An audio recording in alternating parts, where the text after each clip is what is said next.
அனைவருக்கும் வணக்கம். Hello everyone. யூஷுவலாக வைக்கிற மாதிரி வைக்காமல் மசாலாலாம் அரைச்சி மீன் குழம்பு ரொம்ப டேஸ்டியாக செய்யலாமா? இது செய்கிறதுக்கு முதல்ல கடாயில் 1 டேபிள் ஸ்பூன் நல்லெண்ணெய் சேர்த்துக்கலாம்.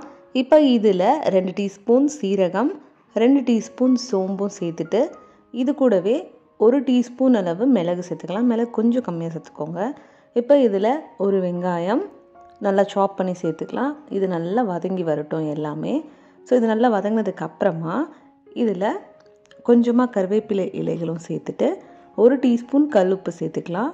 ஒரு தக்காளி சேர்த்து சின்னதாக இருக்கிற தக்காளி ஒன்று சேர்த்து அதையும் நல்லா வதக்கிக்கலாம். இப்போ அடுத்ததாக 1 டீஸ்பூன் இஞ்சி பூண்டு விழுதும் சேர்த்துட்டு இது எல்லாத்தையும் நல்லா வதக்கிக்கலாம். எல்லாம் நல்லா பச்சை வாசனை போய் வதங்கி வரணும். ஸோ அந்த அளவுக்கு நல்லா வதக்கினதுக்கப்புறமா இதில் ஒரு 1/4 டீஸ்பூன் அளவு மஞ்சள் தூள் சேர்த்துக்கலாம்.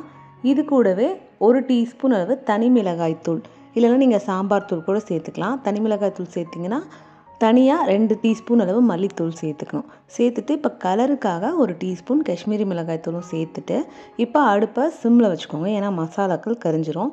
ஸோ பொறுமையாக நல்லா மசாலாக்கள் கரியாத மாதிரி அந்த எண்ணெயில் வதங்கி வர அளவுக்கு நல்லா வதக்கிக்கலாம். அந்த மசாலாக்களில் இருக்க பச்சை வாசனை போகிற அளவுக்கு நல்லா வதக்கிக்கலாம். இப்போ கடைசியாக ஒரு 2 டீஸ்பூன் அளவு துருவின தேங்காய் சேர்த்துருக்கேன். தேங்காய் நீங்கள் ஸ்கிப்பும் பண்ணிக்கலாம். பட் தேங்காயும் ஒரு நல்ல சுவை கொடுக்கும் இந்த குழம்புக்கு. தேங்காய் சேர்த்ததுக்கப்புறமா ஜஸ்ட்டு கொஞ்சம் நேரம் மட்டும் இப்படி கிளறி கொடுத்துக்கலாம், எல்லா மசாலாவோட கலந்து வர மாதிரி.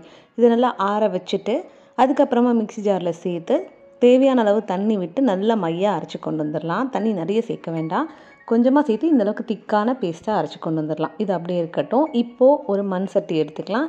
மண் சட்டியில் பண்ணிங்கன்னா மீன் குழம்பு ரொம்பவே நல்லாயிருக்கும். அப்படி இல்லைன்னா நீங்கள் கடாயிலையும் பண்ணிக்கலாம். இப்போ இதில் 2 டேபிள் ஸ்பூன் நல்லெண்ணெய், வெங்காய வடகம் இருந்தால் ஒரு 1/2 டீஸ்பூன் சேர்த்துட்டு பச்சை மிளகாய் ஒன்று கீரி சேர்த்துட்டு கொஞ்சமாக வெந்தயம், ரொம்ப கம்மியாக ஒரு 1/2 டீஸ்பூன் சீரகம், நல்லா கை ஃபுல்லாக தோல் உரிச்ச பூண்டும் சேர்த்துட்டு கொஞ்சமாக கருவேப்பிலை இலைகளும் சேர்த்துட்டு ஒரு சின்னதாக இருக்கிற வெங்காயத்தை சாப் பண்ணி சேர்த்துக்கலாம். அதே மாதிரி குட்டியாக தக்காளியும் சேர்த்துக்கலாம். ஏன்னா நம்ம ஏற்கனவே மசாலாவில் வெங்காயம் தக்காளிலாம் அரைச்சிட்டோம், அதனால் கம்மியாக போட்டாலே போதும். இதெல்லாம் நல்லா வதங்கி வரட்டும். இப்போ நல்லா வதங்கினதுக்கப்புறமா நம்ம அரைச்ச விழுது இருக்கு இல்லையா, அதை சேர்க்க போகிறோம். அதை சேர்த்து இந்த எண்ணெயிலே அது நல்லா வதங்கி வரணும். அப்போ தான் உங்களுக்கு டேஸ்ட் ரொம்ப நல்லாயிருக்கும் குழம்புக்கு. ஸோ இந்த மசாலா விழுதை அப்படியே சேர்த்துக்கலாம். தண்ணி ரொம்ப சேர்க்க வேண்டாம், ஜஸ்ட்டு மசாலா விழுதை மட்டும் வதக்கிக்கலாம். மிக்ஸி ஜாரை அலசி புளி தண்ணி ஊற்றும் போது ஊற்றிக்கலாம். இப்போ நல்லா வதக்கிக்கலாம். நல்லா எண்ணெய் பிரிஞ்சு வரணும், கலர் மாறி அந்தளவுக்கு நல்லா சிம்லேயும் வச்சு நல்லா வதக்கி கொடுங்க. எந்த அளவுக்கு நல்லா நம்ம வதக்குறோமோ அப்போ தான் குழம்பு ரொம்ப நல்லா டேஸ்டியாக இருக்கும். இப்போ எண்ணெய் பிரிஞ்சு வந்ததுக்கப்புறமா ஒரு நெல்லிக்காய் சைஸ் அளவுள்ள புளியை சுடு தண்ணியில் ஊற வச்சு நல்லா திக்கான புளி தண்ணியை சேர்த்துக்கிறேன். சுடு தண்ணியில் ஊற வச்சிங்கன்னா உங்களுக்கு ரொம்பவே நல்லாயிருக்கும். அதனால தான் பச்சை தண்ணியில் நீங்கள் ஊற வைக்கலாம். இப்போ மிக்ஸி ஜார் அலசி தேவையான தண்ணி ஊற்றிட்டு ஒரு டீஸ்பூன் அளவு கல்லுப்பு சேர்த்துருக்கேன். ஆல்ரெடி நம்ம வதக்கின மசாலாலையும் உப்பு போட்டிருக்கனால நீங்கள் பார்த்து சேர்த்துக்கோங்க. இப்போ எல்லாத்தையும் நல்லா கலந்துக்கலாம்.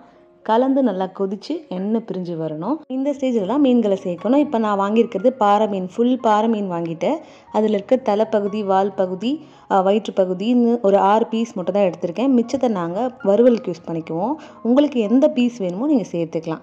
மீன்களை ஒவ்வொன்றா பொறுமையாக சேர்த்துட்டு கரண்டி வச்சு கிளறாதீங்க. இந்த மாதிரி அந்த பாத்திரத்தை மட்டும் ஜஸ்ட்டு ஷேக் பண்ணால் போதும். கரண்டி வச்சு கிளறினீங்கன்னா மீன்கள் உடஞ்சிரும். ஸோ இந்த அளவுக்கு விட்டுட்டோன்னா மீன் ஒரு 2-3 நிமிஷத்துலேயே வெந்து வந்துடும். கடைசியாக கருவேப்பிலை இலைகளும் தூவிட்டு ஸ்டவ் ஆஃப் பண்ண வேண்டியது தான். ஆனால் மண் சட்டியில் செஞ்சோன்னா இன்னமும் கொதிச்சிக்கிட்டே இருக்கும், கொஞ்சம் நேரம் கொதிக்கும். மீன் குழம்பை பொறுத்த வரைக்கும் நீங்கள் காலையிலே வச்சுட்டு மதியத்துக்கு யூஸ் பண்ணிட்டீங்கன்னா இன்னமும் நல்லா ஊறி நல்லாயிருக்கும். யூஸ்வலான மெத்தடில் செய்யாமல் இந்த மாதிரி வறுத்தரைச்சி ஒரு வாட்டி மீன் குழம்பு வச்சு பாருங்கள். இது ஒரு மாதிரி டிஃப்ரெண்ட்டான யூனிக்கான டேஸ்ட்டில் இருக்கும். நீங்களும் இந்த ரெசிபியை ட்ரை பண்ணி பார்த்துட்டு மறக்காமல் நம்ம சேனலை சப்ஸ்கிரைப் பண்ணிக்கோங்க. இந்த பதிவை பார்த்ததுக்கு நன்றி.